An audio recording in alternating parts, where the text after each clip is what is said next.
ಅವರು ನಮ್ಮ ಈ ವೇದಿಕೆಗೆ ಬರಬೇಕೆಂದು ಕಳಕಳಿಯಿಂದ ಕೋರಿಸ್ತೇನೆ. ಹರಿ ಓಂ. ಧ್ವನಿವರ್ಧಕ ಪರೀಕ್ಷೆ 1 2 3.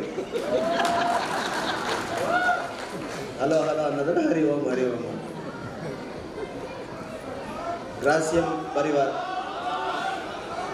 ಗ್ರಾಸಿಯಂ ಪರಿವಾರದ ರಾಜ್ಯೋತ್ಸವ ಸಮಾರಂಭಕ್ಕೆ ಆಗಮಿಸಿರ್ತಕ್ಕಂಥ ಎಲ್ಲ ಬಂಧುಗಳೇ, ಇಲ್ಲಿನ ಉದ್ಯೋಗಿಗಳೇ, ಸ್ನೇಹಿತರೆ, ಮಾತೆಯರೇ, ಮಹನೀಯರೇ ಅನ್ನೋದು ಎಲ್ಲರಿಗೂ ಓಕೆ. ಹೆಣ್ಮಕ್ಳಿಗೆ ಮಾತೆಯರೇ ಅಂತ ಯಾಕೆ ಅಂತಾರೆ ಅನ್ನೋದನ್ನ ನಾನು ಬೇಕಾದಷ್ಟು ಸಾರಿ ಹೇಳಿದ್ದೀನಿ. ಅವ್ರಿಗೆ ಯಾಕೆ ಮಾತೆಯರು ಅಂತಾರೆ ಅಂದರೆ, ಅವ್ರು ಎಲ್ಲಿ ಕೂತಿರ್ತಾರೆ ಅಲ್ಲಿ ಬರೀ ಮಾತೆ.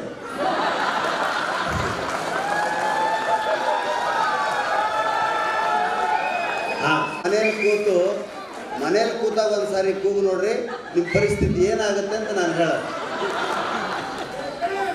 ಇವತ್ತು ನನ್ನ ಜೊತೆಗೆ ನಮ್ಮ ಬಸವರಾಜ್ ಮಹಾಮನಿಯವರು ಸ್ಪೆಷಲ್ ಆಫರ್ ಥರ ಇದ್ದಾರೆ. ಅವರು ಬೇರೆ ಕಾರ್ಯಕ್ರಮದಲ್ಲಿ ಬ್ಯುಸಿಯಾಗಿದ್ದು ನಮ್ಮ ಊರ ಮೇಲೆ ನನ್ನ ಭೇಟಿಗಾಗಿ ಬಂದರು. ನಾನು ಹೇಳಿದೆ, ದಯವಿಟ್ಟು ಇವತ್ತು ಹರಿಹರಕ್ಕೆ ನಾನು ಒಬ್ಬನೇ ಹೋಗಬೇಕಾಗಿದೆ, ದಯವಿಟ್ಟು ಬನ್ನಿ ನನ್ನ ಜೊತೆಗೆ, ಇವತ್ತು ಗ್ರಾಸಿಯಂ ಪರಿವಾರದ ಅದ್ಭುತವಾದಂಥ ಒಂದು ಕಾರ್ಯಕ್ರಮ ಇದೆ ಅಂದಾಗ ಅವರಿಗೆ ಇಡೀ ಕರ್ನಾಟಕ ಮ್ಯಾಪ್ ಅವ್ರ ತಲೆಯಲ್ಲಿದೆ. ಅವರಿದ್ದರೆ ನಾನು ಓದ್ನಲ್ಲೋ ಮೊಬೈಲ್ನಲ್ಲೋ ಬ್ಯುಸಿ ಆಗ್ಬೋದು. ಅವ್ರ ದಾರಿ ತೋರಿಸೋರು ಎಲ್ಲ ಊರಿಗೆ. ಹೀಗಾಗಿ ಅವ್ರು ಬಂದಿದ್ದು ನನಗೆ ಭಾಳ ಸಂತೋಷ ಆಯಿತು. ಅವರು ಬೇರೆ ಕಾರ್ಯಕ್ರಮ ಮುಗಿಸ್ಕೊಂಡು ಊರಿಗೆ ಹೋಗೋರನ್ನ ನಾನು ಹಿಡಿದು ನನ್ನ ಜೊತೆ ಕರ್ಕೊಂಬಂದಿದ್ದೀನಿ. ನಿಜವಾದ ಅತಿಥಿ ಅಂದರೆ ಅವರು. ಇವತ್ತು ನನಗೂ ಅವ್ರ ಅತಿಥಿನೇ. ಅವರು ಬಂದು ಮಾತಾಡೋದಕ್ಕೆ ಒಪ್ಪಿದ್ದಕ್ಕಾಗಿ ನಿಮ್ಮೆಲ್ಲರ ಪರವಾಗಿ ಅವರಿಗೆ ನಾನು ವಂದನೆಗಳು ಸಲ್ಲಿಸ್ತಾ ಇದ್ದೇನೆ. ಮತ್ತು ನಮ್ಮ ಪದ್ಧತಿಯಂತೆ ಮೊದಲು ಅವ್ರು ಮಾತಾಡ್ತಾರೆ. ನೀವೆಲ್ಲ ನೋಡಿರ್ಬೋದು ನಮ್ಮ ಕಾರ್ಯಕ್ರಮನ. ಮೊದಲು ಜೋಶಿ ಮಹಾಮನಿ, ಅಲ್ಲಿಗೆ ಬರ್ಬೇಕಾತಪ್ಪ ನಾನು. ಅಲ್ಲೊಂದು ಸ್ಪೀಕರ್ ವ್ಯವಸ್ಥೆ ಮಾಡಿರಿ, ಅಥವಾ ಸ್ಪೀಕರ್ ಆ ಕಡೆ ತಿರ್ಸ್ರಿ, ಇಲ್ಲ ಸ್ವಲ್ಪ ಮುಂದೆ ಬರ್ರಿ. ಇದಕ್ಕಿಂತ ಜೋರು ಮಾತಾಡಿದ್ರೆ ಯಕ್ಷಗಾನ ಮಾಡ್ದಂಗೆ ಆಗ್ತದೆ. ನೀವು ನೆಕ್ಸ್ಟ್ ಟೈಮಿಂದ ಯಕ್ಷಗಾನ ಕರೆಸೋದು ಒಳ್ಳೇದು. ನೀವೆಲ್ಲ ಸೈಲೆಂಟ್ ಆಗಿ ಮಕ್ಕಳನ್ನ ಓಡಾಡಿಸೋದನ್ನು ಕಡಿಮೆ ಮಾಡಿರಿ, ಕೇಳ್ತಾರೆ. ಇದಕ್ಕಿಂತ ಜೋರು ಮಾತಾಡಿದ್ರೆ ಇರ್ತೀರ, ನಮ್ಮ ಧ್ವನಿ ಹೋಗ್ತದೆ. ನಾಳಿನ ಪ್ರೋಗ್ರಾಮ್ನವರು ಓಕೆ. ಮಹಾಮನಿಯವರು ಮೊದಲು ಮಾತಾಡಿದ ಮೇಲೆ ನಾನು ಮಾತಾಡ್ತೀನಿ. ಯಾಕೆಂದರೆ ಮಹಾಮನಿಯವರು ಟೆಸ್ಟಿಂಗ್ ಡೋಸ್ ಕೊಡ್ತಾರೆ. ಈ ಪೆನ್ಸಿಲಿನ್ ಕೊಡ್ಬೇಕಾದ್ರೆ ಮೊದಲು ಸ್ವಲ್ಪ ಚುಚ್ಚಿ ಸೈಡ್ ಕೂಡಿಸಿರ್ತಾರೆ. ಬದುಕಿದ್ರೆ ನೆಕ್ಸ್ಟ್ ಟ್ರೀಟ್ಮೆಂಟ್ ಮಾಡ್ತೀವಿ. ಹಾಗೆ ನೀವೆಲ್ಲ ನಕ್ಕದ್ದು ನನಗೆ ಪ್ರೂವ್ ಆಯಿತು ಅವ್ರ ಮಾತಿನಿಂದ. ಅಂದರೆ ನಾನು ಏನು ಮಾತಾಡಬೇಕು, ನಿಮ್ಗೆ ಯಾವ ಟಾಪಿಕ್ ತೊಗೋಬೇಕು ಅನ್ನೋದನ್ನು ನಿರ್ಧಾರ ಮಾಡೋದು ಮೊದಲಿಂದ ನನ್ನ ಪದ್ಧತಿ. ಹೀಗಾಗಿ ಇವರಿಬ್ಬರು ವಿಜ್ಞಾನಿಗಳು, ನರಸಿಂಹ ಜೋಶಿ ಮತ್ತು ಮಹಾಮನಿ. ಈ ವಿಜ್ಞಾನಿಗಳು ಅದನ್ನು ಕಂಡುಹಿಡಿತಾರೆ. ಆಮೇಲೆ ಅದನ್ನು ತಗೊಂಡು ವ್ಯವಹಾರ ಮಾಡೋದು ನಾನು. ಕನ್ನಡದ ಬಗ್ಗೆ ಇಲ್ಲಿ ಅನೇಕ ಕಾರ್ಯಕ್ರಮಗಳು ಮಾಡಿ, ಅದರಲ್ಲಿ ಆ ತಾಯಿಯ ಒಂದು ಅಂಶವನ್ನು ಇಟ್ಟುಕೊಂಡು ಆಡಿದಂಥ ನಾಟಕ ನಿಜಕ್ಕೂ ಚೆನ್ನಾಗಿತ್ತು. ಕೊನೆಯಲ್ಲಿ ಆ ತಾಯಿ ಮಗನನ್ನು ಉದ್ಯೋಗದಿಂದ ತೆಗಿಬೇಡ್ರಿ ಅಂದಾಗ ಕಣ್ಣಲ್ಲಿ ನೀರು ನಿಜವಾಗ್ಲೂ ಬಂತು. ಇವತ್ತು ಬೇಕು, ಬೆಂಗಳೂರು ಅಷ್ಟೇ ಅಲ್ಲ, ಪ್ರತಿಯೊಂದು ಊರು ಕನ್ನಡ ಮಾಯ ಆಗ್ತಾಯಿದೆ. ಕನ್ನಡಮಯ ಆಗಬೇಕು, ಕನ್ನಡ ಮಾಯ ಆಗಬಾರ್ದು. ನಾವೇ ಮೇಲ್ಬಿದ್ದು ಹಿಂದಿಲಿ ಮಾತಾಡ್ತೀವಿ, ನಾವೇ ಮೇಲ್ಬಿದ್ದು. ನೋಡಿ, ಸರ್ಗೆ ನೀವು ಕನ್ನಡದಲ್ಲಿ ಬರ್ಕೊಟ್ರಿ, ಗುಪ್ತಾ ಅವ್ರಿಗೆ ಇಂಗ್ಲೀಷೆಲ್ಲ ಹಿಂದಿಲಿ ಬರ್ಕೊಟ್ರು, ಅವ್ರು ಆಡಿದ್ರು.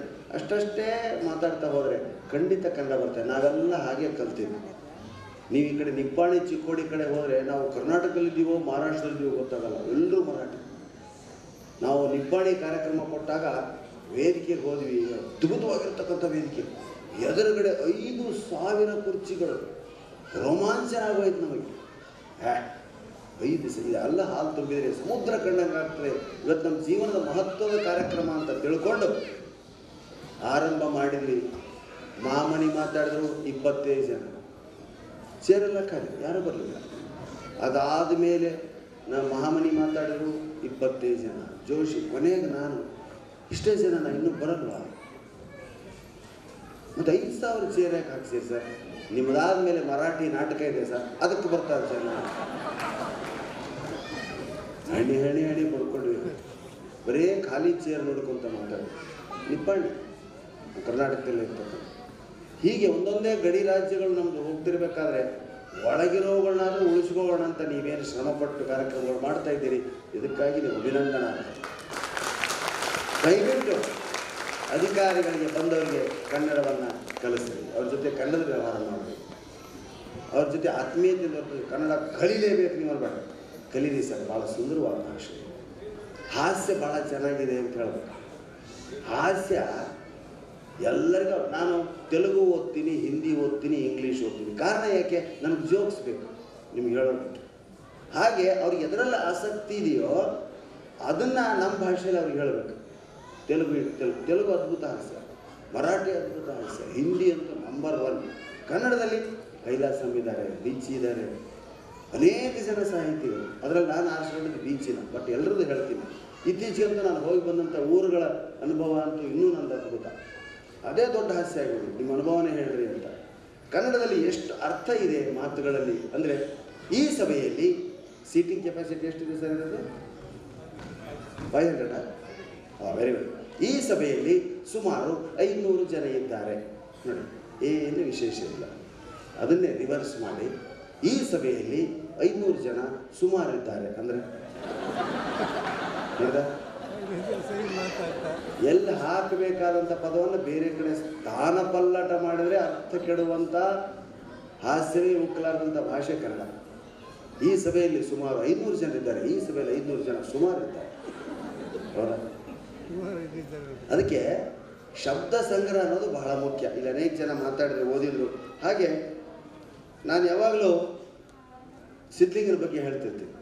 ಇಲ್ಲಿ ಮಕ್ಕಳು ಭಾಳ ಚೆನ್ನಾಗಿ, ಎಲ್ಲ ಇಂಗ್ಲೀಷ್ ಮೀಡಿಯಂ ಮಕ್ಕಳಿಗೆ, ಮಾತೃಭಾಷೆಯಲ್ಲಿ ಶಿಕ್ಷಣ ಕಲಿಯುವಂಥ ಮಕ್ಕಳಲ್ಲಿ ಧೈರ್ಯ ಜಾಸ್ತಿ, ಕಾನ್ಫಿಡೆನ್ಸ್ ಜಾಸ್ತಿ. ನನಗೆ ದೊಡ್ಡ ಬಡ್ಡಿ ಮಗ ನಾನು ಸ್ಕೂಲಲ್ಲಿ ಲಾಸ್ಟ್ ಬೆಂಚಿನ ನಮ್ಗೆ ನೀ ಹಿಂದೆ ಕೂಡ ಪ್ರಾಣೇಶ ಅಂತಲೇ ಅಂತಿದ್ರು ವೇಸ್ಟ್. ನಮಗೆ ಕೂತಿದ್ದೇ ಅಂದರೂ ಕೂಡ ಮುಂದೆ 4 ಹುಡುಗರು, ಅವರು ಕಾಮನ್, ಅವರು ಸಂತೋಷ, ಗಿರಿಜಾ ಅಂತಂದರು, ಇನ್ನೊಂದು 2-3 ಸ್ಕೂಲಿಗೆ ಫಸ್ಟ್. ನಾನು ಸಿದ್ಲಿಂಗ, ಗುರುವ ಎಲ್ಲ ಹಿಂದೆ. ನಾವು ಮುಂದೆ ಕೂತಿರೋ ಸಹ ಜಮಿಸಿದ್ದು ಮುಗಿತಿದ್ರು. ನಾವು ನಿಮ್ಗೇನು ತಿಳಿತಂತ ಮುಂದೆ ಕೂತಿರೋ ಅಂತಿದ್ರು. ನಾವು ಹೊರಗೆ ಭಾಳ ಬಿಸಿಲದ್ರೆ ಅದಕ್ಕೆ ಕೂತೀವಿ ಅಂತ ನಾವು ಹೇಳ್ತೀವಿ. ಹಾಂ, ಆ ಹುಡುಗರು ಮಾತ್ರ ಎದ್ದು ನಿಂತ್ರೆ ಕರೆಕ್ಟ್ ಉತ್ತರ ಹೇಳ್ತಿದ್ರು. ಸಂತೋಷನವರು ಭಾಳ ಸೆಣೆ ಇದ್ದ. ಅವ್ನು ಕೇಳಿ, ಲೇ ಬುದ್ಧಿ ಬೆನ್ನಾಗ ತಲೆಯಾಗ ಅಂತ ಕೇಳಿದ್ರು. ಸಂತೋಷ ಮೊದಲೇ ರ್ಯಾಂಕ್ಲೆಸ್, ಏನು ಸರ್ ಹಿಂಗೆ ಕೇಳ್ತೀರಿ? ಬುದ್ಧಿ ತಲೆಯಲ್ಲಿ ಸರ್, ಬುದ್ಧಿ ಯಾವಾಗಲೂ ತಲೆಯಲ್ಲಿ ಇತ್ತು. ಶಬಾಷ್, ಕೇಳ್ಕಿಲ್ಲ? ಸಿದ್ಲಿಂಗ ನೀ ಬೊಗಳದೆ, ಬುದ್ಧಿ ತಲೆಯಾಗ ಬೆನ್ನಾಗ. ಬೆನ್ನಾಗ್ರಿ ಅನ್ನವು, ಏ ಹುಚ್ಚು ನನ್ನ ಮಗನೇ, ಬುದ್ಧಿ ತಲೆಯಾಗ ಅಂತ ಎಲ್ಲರೂ ತಲೆ ತೋರಿಸ್ತಾರೆ, ಬುದ್ಧಿ ಇಲ್ಲ ಐತೆ ಅಂತಾರೆ. ಯಾರು ತಲೆನೇ ತೋರಿಸ್ತಾರೆ, ಹೆಂಗೆ ಬುದ್ಧಿ ತಲೆಯಾಗ ಅಂತೀರಿ, ಬೆನ್ನಾಗ ಅಂತೀರ ನೀನು? ಸರ ಒಳ್ಳೆ ಪ್ರಶ್ನೆಗೆ ಉತ್ತರ ಕೊಟ್ರ, ಏನು ತಲೆಗೆ ಬಿಡಿತೀರಾ ಬೆನ್ನಿಗೆ ಬಿಡಿತೀರ? ಶಬಾಷ್ ಅಂತ ಹೇಳಿ ತಲೆಗೆ ಬಿಡಿಬೇಕಂದ್ರೆ ಶಬಾಷ್ ಶಬಾಷ್ ಶಬಾಷ್. ಹಾಂ, ಬೆನ್ನು ಚಪ್ಪಲಿಸ್ತೀರಿ ಅಂದ್ರೆ ಬುದ್ಧಿ ಬೆನ್ನಾಗೈತೆ. ಬುದ್ಧಿ ತಲೆ ಆಗಿರಬಾರ್ದು, ನಮ್ಮ ಬೆನ್ನಿಗೆ ರಕ್ಷಣೆ ಆಗಿರ್ಬೇಕನ್ನೋ ಸಂದೇಶವನ್ನು ಅವನು ಕೊಡ್ತಾನೆ ರೀ ಆ ಉತ್ತರದಲ್ಲಿ.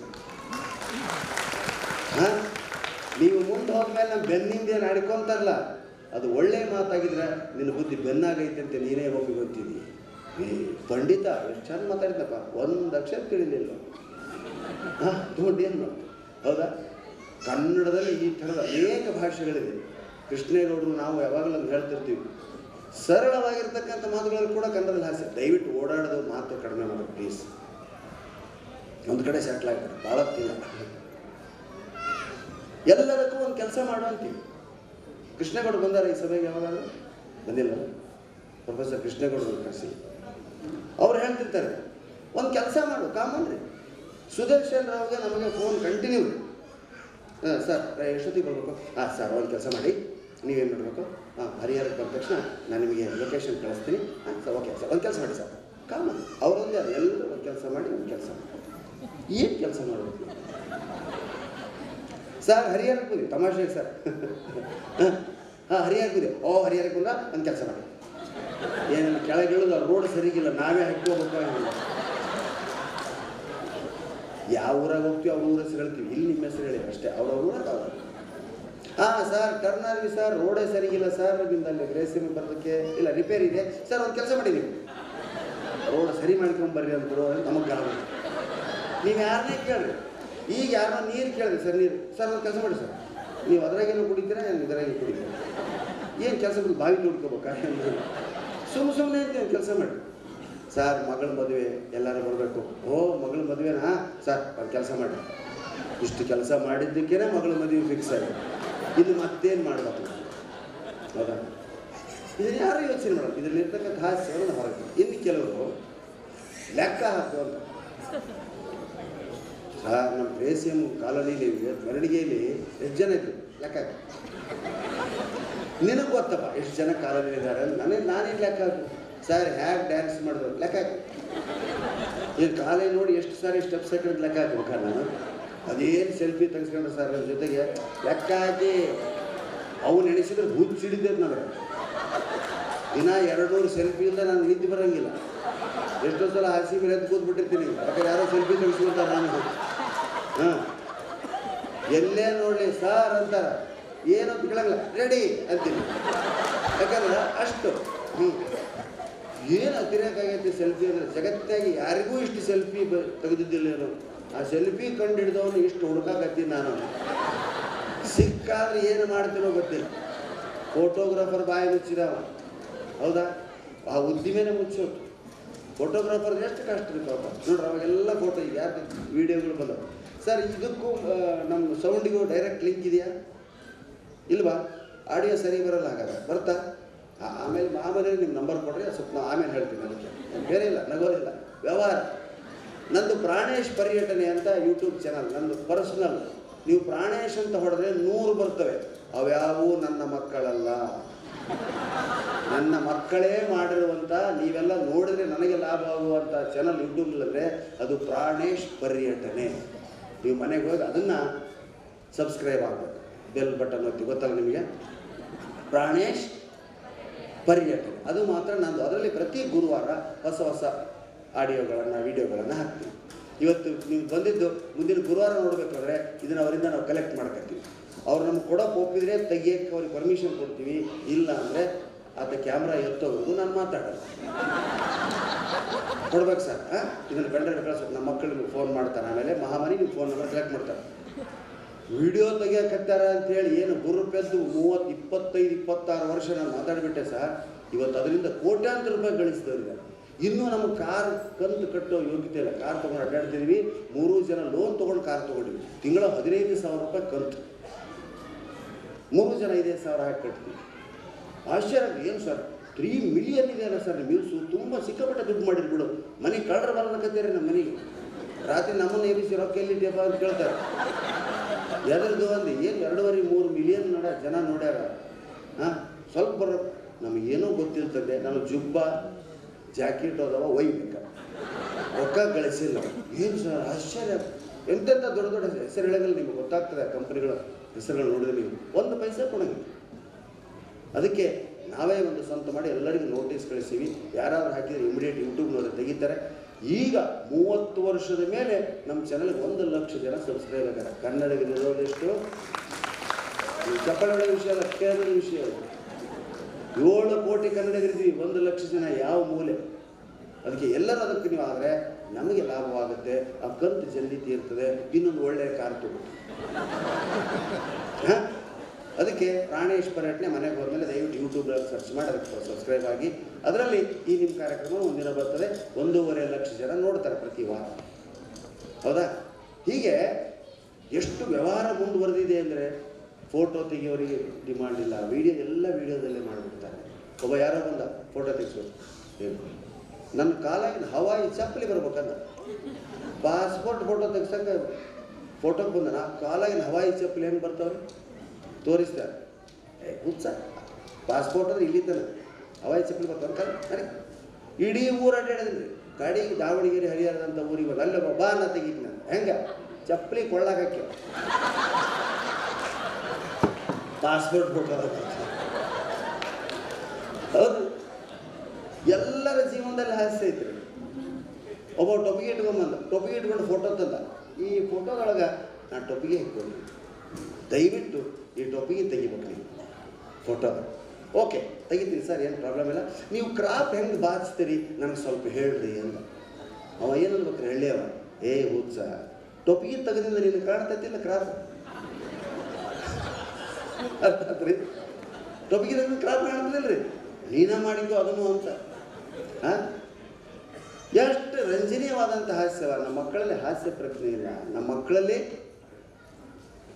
ಸ್ಪೋರ್ಟಿವ್ ಸ್ಪಿರಿಟೇ ಇಲ್ಲ. ಇಂಗ್ಲೀಷ್ ಸ್ಕೂಲ್ಗಳಿಂದಾಗಿ ಮಕ್ಕಳು ಹೆಂಗಾಗ್ಯಾವ ಅಂದ್ರೆ ರೋಬೋಟ್ ಆದಂಗೆ ಆಗ್ಬಿಟ್ಟ. ಮಮ್ಮಿ ಡ್ಯಾಡಿ ಯಾರಾದರೂ ಮನೆಗೆ ಬಂದರೆ ಅಪ್ಪ ಮನೇಲಿದ್ದಾರ ಅವ್ರನ್ನೇ ನೋಡ್ತಿರ್ತಾರೆ. ಇದ್ದಾನ ಅಂತ ಹೇಳಂಗಿಲ್ಲ, ಇಲ್ಲ ಅಂತ ಹೇಳಂಗಿಲ್ಲ. ಇದ್ದಾನ ಅಂದ್ರೆ ಅಮ್ಮಗೆ ಸಿಟ್ಟು, ಇಲ್ಲ ಅಂತ ಹೇಳಿದ್ರೆ ಅಪ್ಪಗೆ ಸಿಟ್ಟು.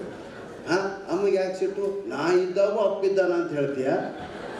ಹಾಂ, ಅದಿದ್ದದ್ದು ಎಂದು ಪ್ರೂವ್ ಮಾಡಿದ್ದ, ಎಂದು ಮುಂದೆ ಬಂದು ಮಾತಾಡಿದ್ದ? ನೀನು ಅಪ್ಪಿಗೆ ಹೇಳಿದ್ರು ಅದು ಕರೆಯೋದು ನನ್ನ ಯಾರು ಬಂದಾರ ನೋಡು ಅಂತ. ಹೌದಾ? ನೀನು ಅಪ್ಪಿದ್ದಾನೆ ಹೇಳಿ. ಹೀಗೆಲ್ಲ ಈಗ ಮಕ್ಕಳು ಯಾರ ಪಾರ್ಟಿನೂ ವಹಿಸೋಲ್ಲವ್ರಿ. ಕೈ ಮುಗಿದು ಒಳಗೆ ಹೋಗ್ರಿ ಅಂತ ಸೊನ್ನೆ ಮಾಡಿಬಿಡ್ತಾರೆ. ಹೌದಾ?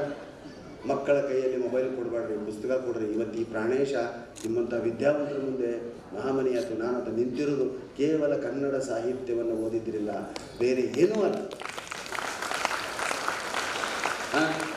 ಒಂದೊಂದೇ ಲೈನಲ್ಲಿ ನಮ್ಮ ಕನ್ನಡಕ್ಕಾಗಿ ಶ್ರಮಿಸಿದವರು ಎಷ್ಟು ಹಾಸ್ಯವನ್ನು ತುಂಬ. ಚಂದ್ರಶೇಖರ್ ಪಾಟೀಲ್ ಬರೀತಾರೆ, ದಾರ್ಯಾಗ ಹೊಂಟಿದ್ದೆ ಮ್ಯಾಗಿಂದ ಯಾರೋ ಉಗುಳಿದ್ರು. ದಾರ್ಯಾಗ ಹೊಂಟಿದ್ದೆ ಮ್ಯಾಗಿಂದ ಯಾರೋ ಉಗುಳಿದ್ರು. ನಾನಂದೆ ನೋಡಿಕೊಳ್ರಿ, ಅವ್ರು ನೋಡಿದ್ರು ಮತ್ತು ಉಗುಳಿದ್ರು. ಇಷ್ಟೇ. ಹೌದಾ? ಇನ್ನೊಂದು, ಲಂಚ ತಗೊಂಡೆ ಹಿಡಿದ್ರು. ಲಂಚ ತಗೊಂಡೆ ಹಿಡಿದ್ರು, ಕೊಟ್ಟೆ ಬಿಟ್ಟು. ನೋಡಿ ಎಂಥ ವಿಡಂಬನೆ ಇದೆ. ಭಾರತಕ್ಕೆ ಸ್ವತಂತ್ರ ತಂದು ಕೊಟ್ಟದ್ದು ಗಾಂಧಿ ತಾತ. ಅದು ಭಾರತಕ್ಕೆ ಸ್ವತಂತ್ರ ತಂದು ಕೊಟ್ಟದ್ದು ಗಾಂಧಿ ತಾತ. ಅದಕ್ಕೆ ಸ್ವತಂತ್ರ ಭಾರತದ ಎಲ್ಲ ಆಫೀಸುಗಳಲ್ಲೂ ತಾ ತಾ ತಾ ತಾ ತಾ ತಾ ತಾ ತಾ ಅನ್ನೋದು ಮನೆ ನೋಡಿದ್ರಿಲ್ಲ, ಪೈಪಿನಾಗ ನೀರಿನ ಪೈಪಿನಾಗ ರೊಕ್ಕ ಸಿಕ್ಕು. ನಮ್ಮ ಹಣೆ ಬರಕ್ಕೆ ನಮ್ಮ ಮನೆ ನಾಳದ ಪೈಪಿನಾಗ ನೀರು ಬರೋಂಗಿಲ್ಲ. ಅವು ನೋಡ್ರಿ ಕಟ್ಟು ನೋಡ್ರಿ ಹೆಂಗೆ ನೀರಿನಿಗಿಂತ ಜೋಗ್ ಬಿತ್ತು. ಮುಂದೊಂದಿನ ಎಲ್ಲಿ ಜೋಗ ಜಲಪಾತದಿಂದ ನೋಟಿನ ಕಟ್ಟು ಬೀಳ್ತಾವೋ. ಹಾಂ, ಎಷ್ಟು ವ್ಯಂಗ್ಯವಾಗಿ ವಿಡಂಬನಾತ್ಮಕವಾಗಿ ಸಮಾಜದ ಸಾಹಿತಿಗಳು ನಮ್ಮ ಸಂದೇಶವನ್ನು ಕೊಡ್ತಾರೆ. ಗಾಂಧಿ ಚೌಕ್ ಅದ, ಇವು ಎಲ್ಲ ಊರಾಗ ಗಾಂಧಿ ಚೌಕ್ ಇರ್ತಾವೆ. ಗಾಂಧಿ ಚೌಕ್ ಮಾಡಿ ಅದನ್ನು ಮೂರ್ತಿ ನಿಲ್ಲಿಸ್ಬಿಟ್ರೆ ನಮ್ಮ ಕೆಲಸ ಮುಗೀತು ಅಂತ ಎಲ್ಲರಿಗೂ ಡಿಸಿಷನ್ ಇದೆ. ಅದಕ್ಕೆ ಬರೀತಾರೆ ಕವಿಗಳು, ಎಲ್ಲ ಊರಿನ ಎಲ್ಲ ಸರ್ಕಲ್ಗಳಲ್ಲೂ ಗಾಂಧಿ ಪ್ರತಿಮೆಯನ್ನು ನಿಲ್ಲಿಸಲಾಗಿದೆ. ಎಲ್ಲ ಊರಿನ ಎಲ್ಲ ಸರ್ಕಲ್ಗಳಲ್ಲೂ ಗಾಂಧಿ ಪ್ರತಿಮೆಯನ್ನು ನಿಲ್ಲಿಸಲಾಗಿದೆ. ಏಕೆಂದರೆ ಅವರ ಆದರ್ಶ ಪಾಲನೆಯನ್ನು ನಿಲ್ಲಿಸಲಾಗಿದೆ. ಹೌದಾ? ಇನ್ನು ಹೆಣ್ಮಕ್ಕಳಿಗೆ ಅವರ ಸೌಂದರ್ಯ ವರ್ಣನೆಯೇ ಬರಲ್ಲ. ಏನು? ನನ್ನವಳ ಕೆನ್ನೆ ಸೇಬು. ಖುಷಿಯಾದ ಹೆಣ್ಮಕ್ಳು ನೋಡಿ ಸೀದಾ ಕೂಡೋದಕ್ಕೆ ನನ್ನವಳ ಕೆನ್ನೆ ಸೇಬು. ಈಗ ಸೀದಾ ಕೂತಾರಲ್ಲ ಮತ್ತೆ ಹಿಂಗಾಗ್ತಾರೆ. ಏನು? ನನ್ನವಳ ಕೆನ್ನೆ ಸೇಬು, ಮೊಡೆಗಳಾದದ್ದರಿಂದ ಸೀತಾಫಲ. ಹೀಗೆ ಲಕ್ಷ್ಮಣ ಗೆರಿ ಎಳ್ದ, ರಾವಣ ಬರ್ತಾನಂತೇಳಿ ಲಕ್ಷ್ಮಣ ಗೆರಿ ಎಳ್ದ. ಆಮೇಲೆ ಬಂದು ರಾವಣ ಲೈನ್ ಹೊಡೆದ, ಚಂಪಾವು. ಹಾಗೆ ನನ್ನ ಗೆಳೆಯನ ಹೆಂಡತಿ ಸತ್ತಾಗ, ನನ್ನ ಗೆಳೆಯನೊಬ್ಬನ ಹೆಂಡತಿ ಸತ್ತಾಗ ಅವನು ಮಾತನಾಡಿಸಲು ಬಂದ ಕಾಲೋನಿಯ ಹೆಣ್ಣು ಮಕ್ಕಳನ್ನೆಲ್ಲ ತಬ್ಬಿಕೊಂಡು ಹತ್ತದ್ದೇ ಹತ್ತದ್ದು. ನನ್ನ ಗೆಳೆಯನ ಹೆಂಡತಿ ಸತ್ತಾಗ ಮಾತನಾಡಿಸಲು ಬಂದ ಹೆಣ್ಣು ಮಕ್ಕಳನ್ನೆಲ್ಲ ಅವನು ತಬ್ಬಿಕೊಂಡು ಹತ್ತದ್ದೇ ಹತ್ತದ್ದು. ಅದಕ್ಕೆ ಅವನ ಹೆಂಡತಿ ಸತ್ತದ್ದು. ಮನೆಯೇ ಗುಡಿಯಮ್ಮ, ಪತಿಯೇ ದೇವರ, ಮಕ್ಕಳೇ ಗಂಟೆಗಳನ್ನು. ಹಾಗೆ ಚನ್ನಮಲ್ಲಿಕಾರ್ಜುನೆ ಎನ್ನ ಗಂಡನಯ್ಯ ಎಂದಳು ಅಕ್ಕ ಮಹಾದೇವಿ. ಚನ್ನಮಲ್ಲಿಕಾರ್ಜುನೇ ನನ್ನ ಗಂಡನಯ್ಯ ಎಂದಳು ಅಕ್ಕ ಮಹಾದೇವಿ. ಚೆನ್ನಾಗಿರುವವರೆಲ್ಲ ನನ್ನ ಗಂಡನಯ್ಯ ಎನ್ನುತ್ತಿದ್ದಾಳೆ ನಮ್ಮ ಮನೆಯ ಭೂದೇವಿ. ಹೌದಾ? ಭಟ್ಟರ ಮಡಿಯಲ್ಲಿದ್ದಾಗ ನಮ್ಮ ಹಿರೇಮಗಳೂರು ಕಣ್ಣನವರು ಭಾಳ ಸ್ವಾರಸ್ಯಕರವಾಗಿ ತಾವು ಫಾರಿನಿಗೆ ಹೋದ ವಿಮಾನ ಪ್ರಯಾಣದ ಒಂದು ಇದನ್ನು ಬರೆದಿದ್ದಾರೆ, ಭಾಳ ಚೆನ್ನಾಗಿದೆ. ಭಟ್ಟರ ಮಡಿಯಲ್ಲಿದ್ದಾಗ ಗಗನ ಸಖಿ ಅವರನ್ನು ಮುಟ್ಟಿಬಿಟ್ಟರು. ಭಟ್ಟರು ವಿಮಾನದಲ್ಲಿದ್ದಾಗ ಮಡಿಯಲ್ಲಿದ್ದಾಗ ಗಗನ ಸಖಿ ಅವಳನ್ನು ಮುಟ್ಟಿಬಿಟ್ಟರು. ಭಟ್ಟರೆ ಮೈಲಿಗೆ ಆಗಲಿಲ್ಲವೇ ಎಂದಾಗ ಭೂಸ್ಪರ್ಶವಾಗದ ಜಾಗಕ್ಕೆ ಮೈಲಿಗೆ ಇಲ್ಲ ಎಂದು ಬೀಚ್ ಅವ್ರನ್ನ ಯಾರೋ ಪ್ರಶ್ನೆ ಕೇಳಿದ್ರು, ಸರ್ ಅವಾಗೆಲ್ಲ ಹೇಳ್ತೀನಿ ಹೊಡಿತಿದ್ರಿ ಅಮ್ಮ, ಈಗಿನವ್ರು ಗಾಬರಿ ಆಗ್ತಾರೆ, ಹೊಡಿತಿದ್ರ ಆ ಧೈರ್ಯ ಬೇರೆ ಇತ್ತು ಅವ್ರಿಗೆ ಅಂತ ಕೇಳ್ತಾರೆ. ಅವಾಗೆಲ್ಲ ಗಂಡರು ಹೊಡಿತಿದ್ರು, 60 ದಶಕದಲ್ಲಿ ಹೊಡಿತಿದ್ರು, ಈಗಿಲ್ಲ. ಈ ಕೇಸೇ ಕೋರ್ಟಲ್ಲಿ ಹೊಡಿತಾರೆ ಜಡ್ಜ್ ಎದುರಿಗೆ. ಹೌದಾ? ಹೆಂಡತಿಯನ್ನು ಎಲ್ಲಿಯವರೆಗೆ ಹೊಡೆಯಬೇಕು ಅಂತ ಒಬ್ಬ ಪ್ರಶ್ನೆ ಕೇಳಿದೆ ಬೀಚವರು. ಅದಕ್ಕೆ ಬೀಚವರು ಉತ್ತರ ಕೊಟ್ಟರು, ಆಕೆ ತಿರುಗಿ ಹೊಡೆಯುವವರೆಗೂ ಹೊಡೆಯುವುದು.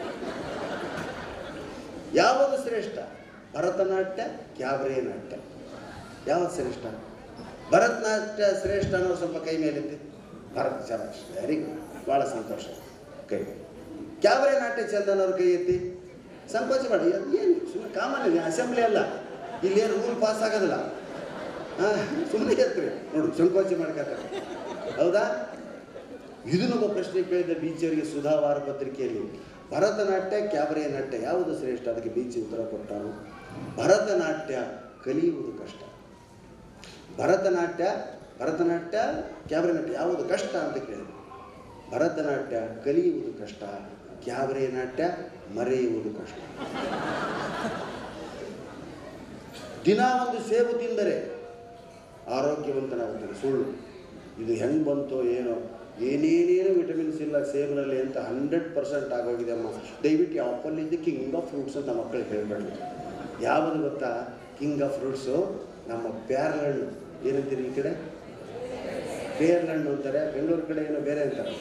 ಸೀಬೆ 432 ವಿಟಮಿನ್ಸ್ಗಳಿರುತ್ತೆ. ಏಕಮಾತ್ರ ಹಣ್ಣು ಪ್ಯಾರ್ಲಹಣ್ಣು, ತಾಯಿಯ ಸ್ನೇಹಿತರು. ಮಕ್ಕಳಿಗೆ ಅದನ್ನು ತಿನ್ನಿಸಿ, ರೋಗವೇ ಬರೋದಿಲ್ಲ. ಹೋಗಿ ಅಪ್ಪಲ್ಲಿ ಸುಮ್ಮನೆ ಪ್ರಚಾರ, ಕೆಂಪಿಗಿದ್ದವ್ರಿಗೆ ಪ್ರಚಾರ ಜಾಸ್ತಿ ಇರ್ತದೆ. ನಮ್ಮಂತ ಕರಗಿರೋರು ಯಾರು ಇಟ್ಕೊಳ್ಳಂಗಿಲ್ಲ. ಎಲ್ಲರೂ ಮಹಾಮನಿ ಸರ್ ನೀವು ಕೊಡಿದ್ರೆ ಭಾಳ ಚೆನ್ನಾಗಿ ಬರ್ತೀರಾ, ಅನಿಲ್ ಕಪೂರ್ ಥರ ಇದ್ದೀರಾ ಅಂತ ತೆಗಿತಾರೆ. ಪ್ರಾಣೇಶ್ವರಿ ಒಂದೇ ಕೊಟ್ಟ ಸಾಕು. ಹಾಂ, ಅದಕ್ಕೆ ಆ್ಯಪಲ್ಗೂ ಇದೇ ಗತಿ ಬಂದಿದ್ರು. ಸುಮ್ಮನೆ ಅದಕ್ಕೆ ಪ್ರಚಾರ. ಅದಕ್ಕೆ ಮಕ್ಕಳಿಗೆ ಪೇರ್ಲಹಣ್ಣು, ಬಾಳೆಹಣ್ಣು ಸರ್ವಶ್ರೇಷ್ಠ. ಒಂದೇ ಫಲ ಬಾಳೆಹಣ್ಣು. ಒಂದು ಸಾರಿ ಬಂತವ್ರಿಗೆ ಗಿಡನೇ ಸತ್ತು ಹೋಗ್ತದೆ. ಎಷ್ಟು ಸ್ಟಾಕ್ ಬಾಳೆಹಣ್ಣು. ಹಣ್ಣುಗಳೇ ತಿನ್ನಲ್ಲ ನಮ್ಮ ಮಕ್ಕಳು. ಫ್ರೂಟ್ ಸಾಲಡ್ ಅದು ಎಲ್ಲ ಬೇರೆ ಬೇರೆ ಅದಕ್ಕೆ. ನಿಜವಾದ ಫ್ರೂಟ್ ಸಾಲಡ್ ಯಾರು ಮಾಡಲ್ಲ. ನಿಜವಾದ ಫ್ರೂಟ್ ಸಾಲಡ್ ಅಂದ್ರೆ ಯಾವ್ದು ಹೇಳ್ರಿ? ರಾಯರ ಮಠದಲ್ಲಿ ಮಾಡೋ ಪಂಚಾಮೃತ, ಅದು ನಿಜವಾದ ಫ್ರೂಟ್ ಸಾಲಡ್. ಇಲ್ಲಿ ಎಲ್ಲ ಜಾತಿಯವರಿದ್ದೀರಿ, ಹೌದಾ? ನಮ್ಮ ಬೀಚಿಯವರಂಗೆ ಒಂದೊಂದು ಜಾತಿಗೆ ಒಂದೊಂದು ಕಾದಂಬರಿಯನ್ನು ಬರೆದು ದಕ್ಕಿಸಿಕೊಂಡಂಥ ಲೇಖಕರು ಕರ್ನಾಟಕದಲ್ಲ, ಕನ್ನಡದಲ್ಲೇ. ಅದು ಆ ಕಾಲ ಕೇಸ್ ಗೀಸು ಡಿಫಾರ್ಮೇಷನ್ ಹಾಕ್ತಿರಲಿಲ್ಲ. ಎಲ್ಲ ಜಾತಿ ಬಗ್ಗೆ ಅವರು ಒಂದು ಕಾದಂಬರಿ ಬರೆದು ಏನು ತಮಾಷೆ ಆಗಿತ್ತು, ಜನ ಸ್ವೀಕರಿಸಿದ್ರು. ಈಗ ಹೆಂಗೆ ನಮಗೆ ಸನ್ಮಾನ ಆಗ್ತೋ ಹಂಗೆ ಅವರಿಗೂ ಸನ್ಮಾನ ಆಗುತ್ತೆ. ಭಾಳ ದೇವನ ಹೆಂಡ ಅನ್ನುವಂಥ ಒಂದು ಕಾದಂಬರಿ ವೈಶ್ಯರಿಗಾಗಿ, ಬಾಣರು ಶೆಟ್ಟರು ಅಂತೀರೋ ಅವರಿಗಾಗಿ ಬರೆದ್ರು. ದಾಸಕೂಟ ಬ್ರಾಹ್ಮಣರಿಗಾಗಿಯೇ ಬರೆದ್ರು. ಖಾದಿ ಸೀರೆ ರಾಜಕಾರಣಿಗಳು ಮತ್ತು ಲಿಂಗಾಯತರಿಗಾಗಿಯೇ ಬರೆದ್ರು. ಒಂದೊಂದು ಜಾತಿ ಬಗ್ಗೆ ಯಾರು ಅಪೋಸ್ ಮಾಡಲ್ಲ. ಕರೆಕ್ಟ್ ಬರೆದು ಕಣಪ್ಪ, ಭಾಳ ಚೆನ್ನಾಗಿ. ಅವರಿಗೆ ಪಾಟೀಲ್ ಪುಟ್ಟಪ್ಪ ಅವ್ರ ಆತ್ಮೀಯ ಸ್ನೇಹಿತರು. ಬರೀ ಬೀಚಿ ಏನೋ ಆ ಜನಾಂಗಿದ್ರು. ಇವತ್ತು ಏನಾದರೂ ಒಂದು ಮಾತು ಜಾತಿ ಬಗ್ಗೆ ಆಡಿದರೆ ಹೊರಗಡೆ ಹೋದ್ಮೇಲೆ ಒದಿತಾರೆ, ಜೈಲಿಗೆ ಹೋಗಿ ಒಳಗಾಗ್ತಾರೆ, ಎಲ್ಲರೂ ಮಾತಾಡೋದು. ಹಾಸ್ಯವಾಗಿ ತೊಗೊಳ್ಳೋಂಥ ಮನೋಭಾವನೆ ಇಲ್ಲ ಇವತ್ತು. ಹಾಸ್ಯವಾಗಿ ಯಾರು ಸ್ವೀಕರಿಸಲ್ಲ. ಈಗೇನಾದರೂ ಬೀಚರ್ದಂಗೆ ಬರೆದಿದ್ರೆ ಅವ್ರು ಜೈಲಿನಲ್ಲೇ ಬರಿಬೇಕಾಗಿತ್ತು, ಅಷ್ಟು ಕೇಸ್ಗಳಾಗ್ತದೆ. ಆದರೆ ಯಾವುದು ಕೇಸ್ ಮಾಡೋಂಥ ಜಾತಿ ನಿಂದನೆ ಅಲ್ಲ, ಅಲ್ಲಿರ್ತಕ್ಕಂಥ ಹಾಸ್ಯ ಅದ್ಭುತವಾಗಿರ್ತಕ್ಕಂಥದ್ದು. ಅವ್ರು ಹೇಳೋದು ಯಾರ್ಯಾರು ಯಾವ ಉದ್ಯೋಗ ಮಾಡ್ತಾರೋ ಆ ಉದ್ಯೋಗದಲ್ಲೇ ಅವ್ರ ಮಾತು ಬರ್ತಿರ್ತಾರೆ ಸರ್. ಈಗ ಡಾಕ್ಟ್ರ್ ಮಕ್ಕಳು ಅವರು ಅಪ್ಪನ ಭಾಷೆಯಲ್ಲೇ ಮಾತಾಡ್ತಿರ್ತಾರೆ, ಅಥವಾ ಅಪ್ಪ ಅದೇ ಭಾಷೆ ಮಾತಾಡ್ತಾರೆ. ಮಗನಿಗೆ ಒಂದು ಗೊಂಬೆ ಕೊಡಿಸಿದ್ದ ಡಾಕ್ಟ್ರು. ಆ ಮಗ ಅವನು ಕ್ಲಿನಿಕ್ಕಿಂದ ಬರೋದ್ರೊಳಗಡೆ ಆ ಗೊಂಬೆ ಮುರ್ಕೊಂಡ್ಬಿಟ್ಟ. ಸಾಯಂಕಾಲ ಬಂದ ತಕ್ಷಣ ಡಾಕ್ಟ್ರ್ ಏನಂತಾರೆ ಗೊತ್ತಾ? ಮುರ್ಕೊಂಡೆಪ್ಪ ಗೊಂಬೆ, ಬಂತ ಅದಕ್ಕೆ ರೋಗ, ಆಪ್ರೇಷನ್ ಮಾಡೋದಕ್ಕೆ, ಸರ್ಜರಿ ಮಾಡೋದು. ಹೌದಾ? ಅವ್ರ ಭಾಷೆಯಲ್ಲಿ ಅದೇ ಬರ್ತದೆ. ಮತ್ತೆ ಯಾರು ನೆಕ್ಸ್ಟು? ವಕೀಲ ಅಡ್ವೊಕೇಟ್ಸ್ ಬಂದ ತಕ್ಷಣ ಮುರ್ಕೊಂಡೆಪ್ಪ ಗೊಂಬೆ, ಅಪೀಲ ಇಲ್ಲಿ ನೋಡು ಮಗನಿಗೆ, ನೋಡಿ ಅದೇ ಭಾಷೆ ಬರ್ತದೆ. ಇಂಜಿನಿಯರ್ ಮಗ ಗೊಂಬೆ ಮುರ್ಕೊಂಡ್ರೆ ಮೊರದೆಪ್ಪ ಗೊಂಬೆ, ಜೋಡಿಸೋದನ್ನು ಮತ್ತೆ ವ್ಯವಕಾರ ಹಚ್ಚು. ಶಟ್ರು ಇರ್ತಾರೆ, ವೈಶ್ಯಾಸ್, ಇಲ್ಲಿರ್ಬೋದು ವೈಶ್ಯಾಸ್, ಕೈ ಎತ್ತೋದು ಬೇಡ ಪಾಪ, ಎಲ್ಲರೂ ನಿಮ್ಮ ಕಡೆ ನೋಡ್ತಾರೆ. ಹೌದಾ? ವೈಶ್ಯಾಸ್ ಶೆಟ್ಟಿ, ರಾಘವೇಂದ್ರ ಶೆಟ್ಟರು ಅಂಗಡಿಯಿಂದ ಮನೆಗೆ ಬಂದರು, ಮಗ ಬಂದು ಮುರ್ಕೊಂಡೆಪ್ಪ ಗೊಂಬೆ, ಏನು ಬಂತಪ್ಪ ಲಾಭ ನೋಡಿ. ಇನ್ನು ಬ್ರಾಹ್ಮಣರು, ಪ್ರಾಣೇಶಾಚಾರ್ಯರು ಮನೆಯಲ್ಲಿ ಕೂತಾರ, ಮಗ ಬೆಳಗ್ಗೆ ಕೊಡಿಸಿದ ಗೊಂಬೆ ಮುರ್ಕೊಂಡ್ಬಿಟ್ಟಿದ್ದ. ಏನಂತಾರೆ ಪ್ರಾಣೇಶಾಚಾರ್ಯರು? ಮುಂಜಾನೆ ಕೊಡಿಸಿದ ಗೊಂಬೆ ಮುರ್ಕೊಂಡೆಪ್ಪ, ತಿಂದದ್ದಲ್ಲ ಉಂಡದ್ದಲ್ಲ. ನಮ್ಮದು ಏನಿದ್ರು ತಿನ್ನೋದು ಉಣ್ಣೋದಕ್ಕೆ ನಮ್ಮ ಸ್ನೇಹಿತರು. ಬ್ರಾಹ್ಮಣರು ಕೋಟ್ಯಾಂತರ ರೂಪಾಯಿ ಆಸ್ತಿ ಎಲ್ಲಿಯೂ ಮಾಡಿಲ್ಲ. ಎಲ್ಲಾದರೂ ಈ ವಸೂಲಿ ಬರ್ತಾವ ನೋಡ್ರಿ. ರೈಡ್ ಆದ ಮನೆಯೊಳಗೆ ಯಾರೋ ಒಬ್ಬರು ಆಚಾರ್ಯರು ಪಂಡಿತರು ಇದ್ದಾರೆ ನೋಡ್ರಿ. ನೀವು ಒಳಗೆ ಹೋಗ್ರು ಅಂದ್ರೆ ಆ ಪಂಜ ಕಸಬರ್ಗಿ ಧಾಬಳಿ ನೋಡಿ ಕಳ್ಳ ಓಡೋಗಿ ಬಿಡ್ತಾನೆ. ನಾನೇನು ಮ್ಯೂಸಿಯಮಿಗೆ ಬಂದಿನೋ ಯಾರ್ದಾರ ಮನೆಗೆ ಬಂದಿನೋ ಅನ್ನೋದು. ಹಾಂ, ಬ್ರಾಹ್ಮಣರ ಮನೆಯಲ್ಲಿ ಕಳ್ಳ ನೋಡಿಲ್ಲ, ರಾಮುಂಡ್ರ ಮನೆಯೂ ಕಳವಾತಂದ್ರ ಅವ ನಮಗಿಂತ ದರಿದ್ರ ಮರ ಅಂತ ತಿಳ್ಕೊಂಡು ಹಿಂಗಾಗಿ ಬ್ರಾಹ್ಮಣರು ಬಾಗಿಲ ತಗೊಂಡು ಕಟ್ಟಿಗೆ ಮಲಗ್ತಾರೆ ಹೊರಗಡೆ. ಕಟ್ಟಿಗೆ ಮಲಗಿ ಬಾಗಿಲ ತೆಗೆದ್ರೆ ಯಾರು ಹೋಗೋದಿಲ್ಲ. ಬಾಗಿಲ ತೆಗೆದು ಕಟ್ಟಿಗೆ ಬರೇ ಮೇಲೆ ಹೊಟ್ಟೆ ಬಿಟ್ಟು ಮಲಗಿದ್ದಾನೆ ಬ್ರಾಹ್ಮಣ, ನಡಿ ಇಲ್ಲಿ ಏನೂ ಸಿಗೋದಿಲ್ಲ, ಮುಂದೆ ನಡಿ. ಯಾರ ಮನೆಗೆ ಸೇಫ್ ಲಾಕರು, ಒಂದು ಏನು ಕೊಲಾಪ್ಸಲ್ ಗೇಟ್ ಅದನ್ನು, ಒಳಗೊಂದು ಜಾಲರಿ ಬಾಗಿಲ, ಅದಾದ್ಮೇಲೆ ಶ್ರೀಗಂಧದ ಬಾಗಿಲ ಮೇಲೆ ಲಕ್ಷ್ಮೀ ಚಿತ್ರ ಕೆತ್ತಿದ್ರು ಅಂದ್ರೆ ನಡಿ ಅದಕ್ಕೆ ಅಲ್ಲಿ ಸಿಗುತ್ತೆ. ಬ್ರಾಹ್ಮಣ ಮನೆಗೆ ಏನು ನಾಯಿ ಸಹಿತ ಸುಮ್ಮನೆ ಹೋಗಿ ಒಳಗೆ ಮಲಗ್ಲಕ್ಕೆ ಜಗಳ ಮಾಡ್ತಾರೆ. ಹೀಗಾಗಿ ಹೀಗೆ ಅವರವರ ಪದ್ಧತಿ ಜಾತಿಗಳನ್ನು ತಮಾಷೆಯಾಗಿ ಹೇಳ್ತಾ ಪರಿಸ್ಥಿತಿಯನ್ನು ನಿರ್ಮಿಸಿದವರು ಬಿಚ್ಚರ್ ಕಾದಂಬರಿಗಳು ಹೋಗ್ಬೇಕು, ಈಗಲೂ ಪ್ರಸ್ತುತ.